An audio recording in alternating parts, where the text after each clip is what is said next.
The Great Leaf Adventure. The leaves on the great maple tree were changing their clothes. They dressed in fiery reds, sunny oranges, and cheerful yellows, getting ready for the big autumn party.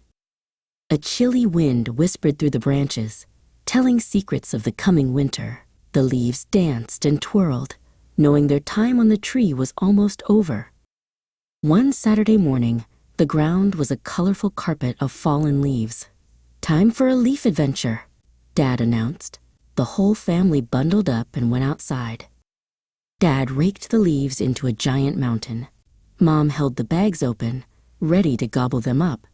Leo and Sam had the most important job of all, gathering the stray leaves with their hands.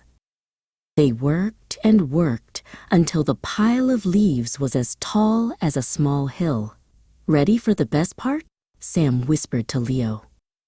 With a whoop and a holler, Leo and Sam took a running leap and jumped right into the middle of the leafy mountain. Leaves flew everywhere, like a colorful explosion. They disappeared under the leaves, then popped their heads out, giggling. They were covered in red, orange, and yellow from head to toe. Mom and Dad laughed too. They scooped up armfuls of leaves and gently stuffed them into Leo's and Sam's coats until they looked like big, puffy leaf monsters. Everyone was laughing so hard they could barely stand. It was the best leaf adventure ever, but soon it was time to finish their work.